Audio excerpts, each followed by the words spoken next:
दोस्तों, स्वागत है आपका हमारे YouTube चैनल वैद ICS लखनऊ के बर्निंग इश्यू सीरीज में। और आज का हमारा विषय है वोडाफोन रेट्रो टैक्स केस। जानते हैं आखिर ये चर्चा का कारण बना क्यों। मित्रों, कल ही इंटरनेशनल आर्बिट्रेशन ट्रिब्यूनल ने वोडाफोन के पक्ष में फैसला दिया है और ये हमारे GS पेपर 3 यानी इंडियन इकोनॉमी का तो इंपॉर्टेंट पार्ट है ही है, साथ ही साथ करंट अफेयर्स। और इस वक्त देश ऐसे मुहाने पर खड़ा है जहां हमारी GDP एक तरफ -23 है, सरकार कई सारे श्रम कानून में बदलाव कर रही है।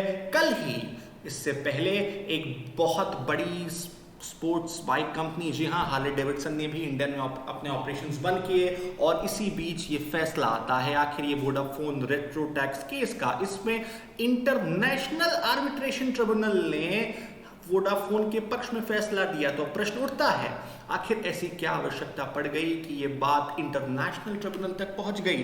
क्या हमारे सुप्रीम कोर्ट, हाई कोर्ट में इस बात की सुनवाई नहीं हुई?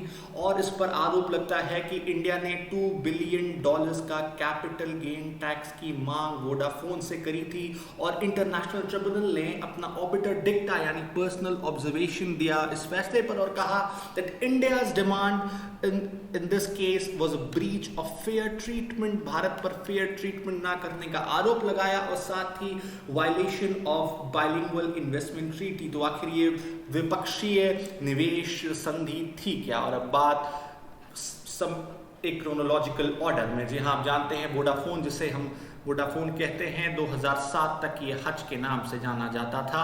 वोडाफोन ने 2007 में 67% स्टेक्स खरीदे हचसन वैम्पुआ से, 67% स्टेक्स, जिस पर इंडियन गवर्नमेंट ने $2 बिलियन का कैपिटल गेन टैक्स लगाया। मित्रों, मैंने दूसरी बार नाम लिया है कैपिटल गेन टैक्स का। तो प्रश्न उठता है, आखिर ये कैपिटल गेन टैक्स है क्या? जब भी हम कोई एसेट, कोई कंपनी एक्वायर करते हैं और जो पॉजिटिव डिफरेंस बचता है, उस जो लिवाई किया जाता है, उस पॉजिटिव डिफरेंस टैक्स को जो सरकार वसूलती है, उसे हम कैपिटल गेन्स टैक्स कहते हैं। इस फैसले के खिलाफ सबसे पहले वोडाफोन ने इनकम टैक्स ट्रिब्यूनल में अपील की। वहां भी फैसला सरकार के पक्ष में आया। 2010 में वोडाफोन ने बॉम्बे हाई कोर्ट, जी हाँ, यानी बॉम्बे उच्च न्यायालय में इस फैसले को चुनौती दी। वहां पर भी उसे निराशा हाथ लगी। पर सारी चीजें बदलती हैं वर्ष 2012 में, जब देश की उच्चतम न्यायालय यानी सुप्रीम कोर्ट ने डिसीजन वोडाफोन के पक्ष में दिया और कहा कि सरकार उस कैपिटल गेन टैक्स की हकदार नहीं है। और एक बहुत बड़ा बदलाव किया गया तब, चूंकि 2012 में आप सब जानते हैं UPA की सरकार थी और उस वक्त हमारे वित्त मंत्री थे श्री प्रणब मुखर्जी, जो बाद में भारत के राष्ट्रपति बने।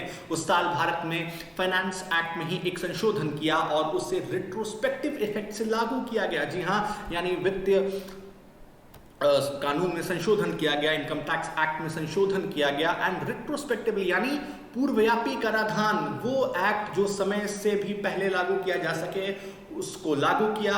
इस संशोधन से अपने ही उच्चतम न्यायालय का फैसले को सरकार ने पलट दिया। और अब बात रिट्रोस्पेक्टिव टैक्सेशन की। आखिर ये रिट्रोस्पेक्टिव टैक्सेशन है क्या? जैसा मैंने आपसे बताया, यानी पूर्वव्यापी कराधान, which allows to pass a rule on taxation on products from a time behind। यानी अगर आज कोई कानून 2020 में बनता है और सरकार यदि चाहे और पार्लियामेंट से उसे पास करे, तो वो 2010, 2020 या सन 1950 से भी लागू किया जा सकता है। इससे कंपनीज को काफी नुकसान होता है।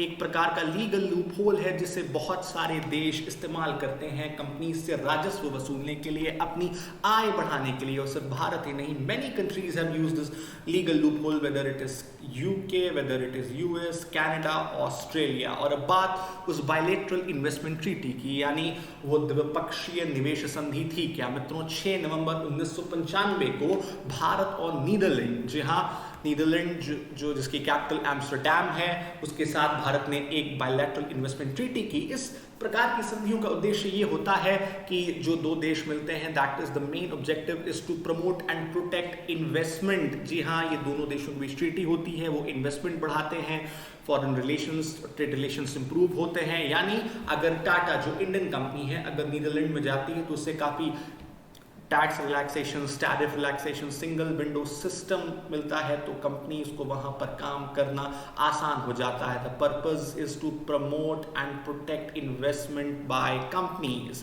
पर यहाँ पे भी भारत पर यह आरोप लगा कि उसने इस संधि का उल्लंघन किया। वोडाफोन की Dutch unit Vodafone international holdings, यहाँ ये वही वोडाफोन की डच यूनिट है, वोडाफोन इंटरनेशनल होल्डिंग्स, जिसने हच से भारत के 67% स्टेक्स खरीदे थे फ्रॉम हचसन टेलीकम्युनिकेशंस इंटरनेशनल होल्डिंग्स।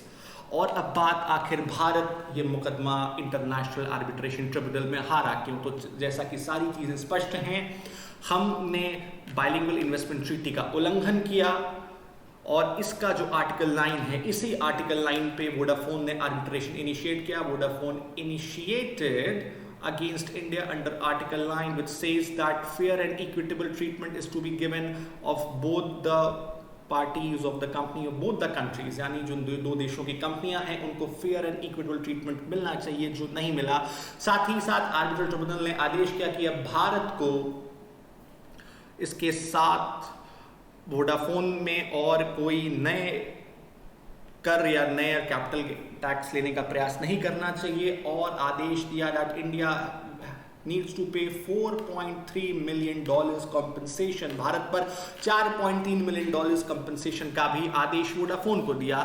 ये बात 2014 तक पहुंची, क्योंकि 2012 तक यूपीए की सरकार थी। एनडीए की सरकार ने कहा कि हम एक एमिकेबल सॉल्यूशन चाहते हैं, एक मैत्रीपूर्ण सॉल्यूशन इस समस्या का चाहते हैं। बात आर्बिट्रेशन ट्रिब्यूनल तक पहुंची। आर्बिट्रेशन ट्रिब्यूनल ने इन ग्राउंड्स पर, यानी मैं एक बार फिर से दोहराता हूं, बाइलिंगुअल इन्वेस्टमेंट ट्रीटी के उल्लंघन पर, आर्टिकल 9 के उल्लंघन पर यह आदेश दिया कि भारत ने फेयर एंड इक्विटेबल ट्रीटमेंट नहीं दिया, और साथ ही $4.3 मिलियन का कंपनसेशन भी हमें आदेश दिया गया है कि हम वोडाफोन को पे करेंगे। अब भारत के पास क्या विकल्प हैं? भारत को अपने बिजनेस, अपनी कंपनीज को बचाने के लिए और इन्वेस्टमेंट को प्रमोट करने के लिए हमें क्या करना चाहिए? At present also India is already entangled in dozen cases against companies. भारत इस प्रकार के कई सारे मुकदमों में पहले से ही उलझा हुआ है।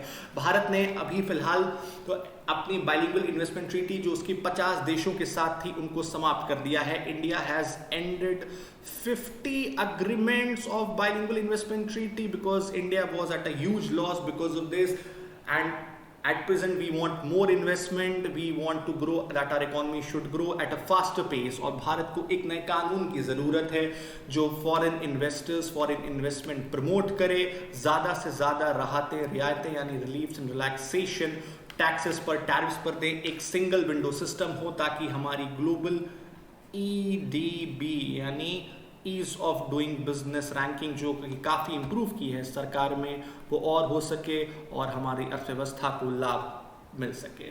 उम्मीद करते हैं आपको वीडियो पसंद आया होगा। आगे के कोर्सेज के लिए आप डाउनलोड कर सकते हैं हमारा एप्लीकेशन वैद ICS Lucknow by score exam, जिसमें ये ग्रीन टिक है।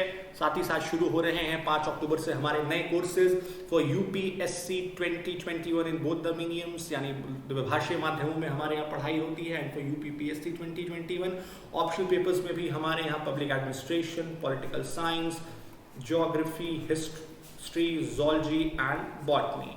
उम्मीद करते हैं आपको हमारा वीडियो पसंद आया होगा। हमें कमेंट कर जरूर बताएं। Thanks for watching.